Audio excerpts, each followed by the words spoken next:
गर्मी में एक पंखे में मायका और ससुराल। ओहो, कितनी गर्मी है। थोड़े बहुत पंखे का तो इंतजाम कर ही सकते थे भाई साहब आप लोग इस टेंट में। बहन जी, बस हाथ थोड़ा टाइट था, इस वजह से नहीं कर पाया। मुझे माफ कर देना। बहुत ही मुश्किलों से हमने अपनी बेटी की शादी की है। आप समझ ही सकती हैं कि हम कितने गरीब हैं। अरे गरीब इतना भी गरीब नहीं होता जितना आप दिख रहे हो। खैर अब क्या ही कह सकती हूँ। चल विकास, बहू को गाड़ी में बिठा ले। दुर्गा के इतना बोलते ही शिवन्या फूट फूट कर रोने लगती है और अपनी माँ और पिता को गले से लगा लेती है। माँ, पिताजी, मुझे आपकी बहुत याद आएगी। जिस आंगन में पली बड़ी, आज उस आंगन को छोड़कर जा रही हूँ। अरे पगली, हर बेटी को अपने ससुराल तो जाना ही होता है। ये सब देखकर दुर्गा अपने आप से कहती है, ओहो, इनका ड्रामा अभी खत्म नहीं होने वाला। मैं तो एसी वाली कार में ही बैठ जाती हूँ। दुर्गा एसी वाली कार में बैठ जाती है जो विकास के दोस्त की थी। अरे अमित, कार का एसी तो चलाना, बहुत गर्मी लग रही है।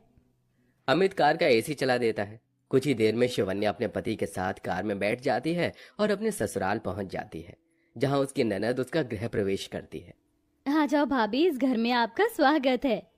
पूर्वी गृह प्रवेश करके शिवन्या को घर के अंदर लेकर आती है। अरे चलो हटो हटो, मुझे थोड़ी देर कूलर की हवा खाने दो। अरे भाग्यवान, क्या दिक्कत है? जब भी मैं कूलर के आगे बैठता हूँ तो तुम्हें कुछ ज्यादा ही गर्मी लगती है और मुझे कूलर के सामने से हटा देती हो। अच्छा, तुम तो बस कहो ही मत। कुछ सारी हवा आपको ही चाहिए। हम तो जैसे पागल हैं इस घर के अंदर। अब तुमसे भला कौन ही जीत सकता है? खाओ, तुम ही हवा खाओ कूलर की। घर में एक कूलर के साथ एक ही पंखा था और सब एक ही कमरे में सोते थे। रात को सब कूलर के आगे लेट जाते हैं और सबसे आखिरी में बेचारी शिवन्या सोती है। अरे ये क्या, बहुत गर्मी लग रही है, लेकिन अब कर भी क्या सकती हूँ। शिवन्या जैसे तैसे करके सो जाती है। अगले दिन जब सवेरा होता है तो शिवन्या को ही करके सारे काम और जिम्मेदारी उठानी पड़ती है। शिवन्या धूप में बाहर आंगन में बर्तन धोकर घर के अंदर आती है। उसे बहुत पसीने आते हैं। वो जैसे ही कूलर के सामने बैठती है, वाह, देखो तो सही, महारानी कूलर की हवा खा रही है। अरे तू अपने ससुराल से लेकर आई थी क्या इस कूलर को? माँ जी, बहुत पसीने आ रही थी इसलिए थोड़ी देर यहाँ बैठ गई। इसका बिल तेरा बाप नहीं भरता है। दुर्गा कूलर का बटन बंद करके चली जाती है। इस तरह बेचारी शिवन्या को सारे काम करने के बाद भी थोड़ी देर कूलर का सुकून भरी हवा खाने को भी नहीं मिलती। एक दिन विकास अपने काम पर से वापस घर लौट रहा होता है। आज तो बहुत ज्यादा ही लेट हो गया हूँ। जल्दी जल्दी चलता हूँ, गर्मी बहुत हो रही है। विकास चलते चलते फुटपाथ पर आ जाता है, जहाँ वो अपनी पत्नी के माता पिता को फुटपाथ पर बैठे देखता है। अरे अरे, माँ जी, पिताजी, आप यहाँ? आप इस तरह फुटपाथ पर क्यों बैठे हो? बिटिया की शादी करने के लिए हमारे पास पैसे नहीं थे, इसलिए हमने घर गिरवी रखा था। तुम्हें तो पता ही है कि हम बहुत गरीब हैं। जैसे तैसे अपने घर में गुजारा कर रहे थे, लेकिन जिन लोगों के पास हमने अपने मकान के कागज गिरवी रखे थे, उन लोगों ने हमारे घर के ऊपर कब्जा कर लिया है और हमें घर से बाहर निकाल दिया है। अरे, मेरे रहते आप इस तरह परेशान नहीं होंगे। इस तरह तो आप गर्मी में मर जाओगे। ऊपर से आपको घमौरी भी हो गई है। चलिए, आप घर चलिए, अब आप हमारे साथ ही रहेंगे। विकास अपनी पत्नी के मायके वालों को अपने साथ अपने घर ले आता है। नमस्ते बहन जी, कैसी हो?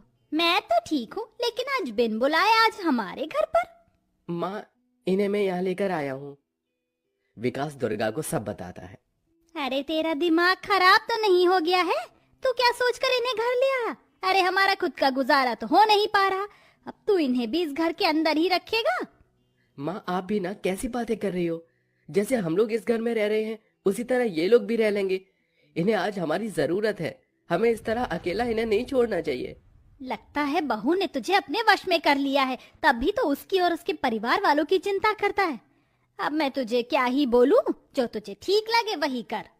सुजाता की ये सारी बातें सुनकर लता और रमेश बहुत मायूस हो जाते हैं। तो वहीं बेचारी शिवन्या की आंखों में भी आंसू आ जाते हैं, जिसके चलते शिवन्या अपने माता पिता से कहती है, माँ, पिताजी, आपने मेरी शादी के लिए घर मकान क्यों बेचा? इससे अच्छा तो आप मेरी शादी ही ना करते तो सही रहता। बेटी, हमें तेरी शादी तो करनी ही थी, लेकिन अब एहसास हो रहा है कि गरीबी और जल्दबाजी में रिश्ता गलत घर में कर दिया। लता की ये बातें सुनते ही शिवन्या रोते हुए अपनी माँ को गले से लगा लेती है। अब एक ही घर के अंदर ससुराल और मायके वाले जैसे तैसे करके अपना गुजारा कर ही रहे थे कि अचानक से कूलर खराब हो जाता है, जिससे घर में और भी ज्यादा गर्मी हो जाती है।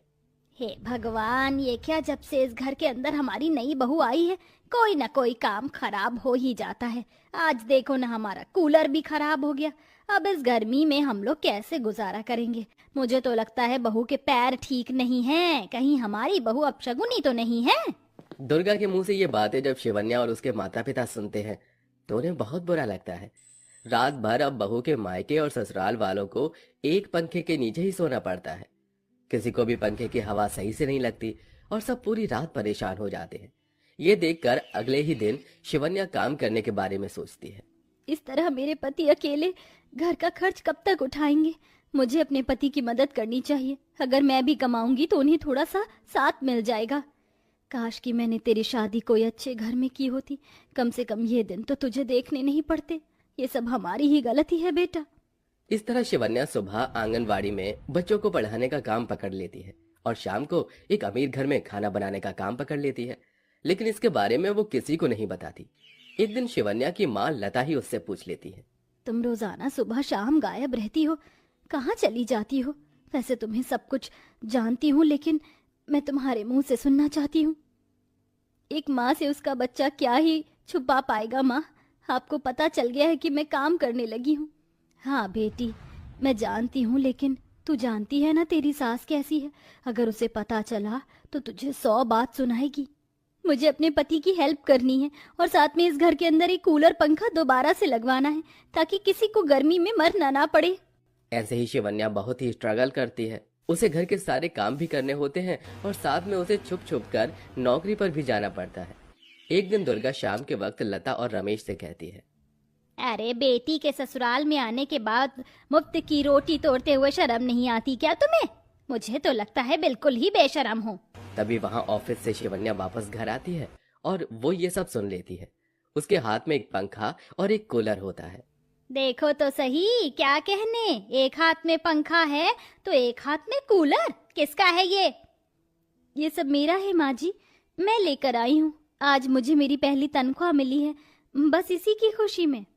शिवन्या कूलर और पंखा अपने कमरे में लगा देती है, जिसके बाद उसका कमरा बहुत ठंडा हो जाता है। अब से शिवन्या अपने माता पिता को अपने कमरे में ही सुलाती है। उनका ये प्यार देखकर दुर्गा को कहीं न कहीं अपनी गलती का भी एहसास होने लगता है। मैंने जो अपनी बहू के साथ किया वो बिल्कुल भी ठीक नहीं है। मैंने उसे बहुत सताया और उसके साथ साथ उसके मायके वालों को भी। बेचारी मेरी बहू इतनी मेहनत करके एक पंखा और कूलर लेकर आई है आज। अगले ही क्षण दुर्गा रमेश और लता से माफी मांग लेती है। ये देख शिवन्या को अच्छा लगता है कि उसकी सास को अपनी गलती का एहसास हो गया है और उसका ये बदलाव देखकर शिवन्या बहुत खुश होती है। किसी को कोई परेशानी नहीं करती। कुछ समय बाद लता और रमेश अपना कर्ज उतार देते हैं और वापस से अपने घर में रहने के लिए चले जाते हैं।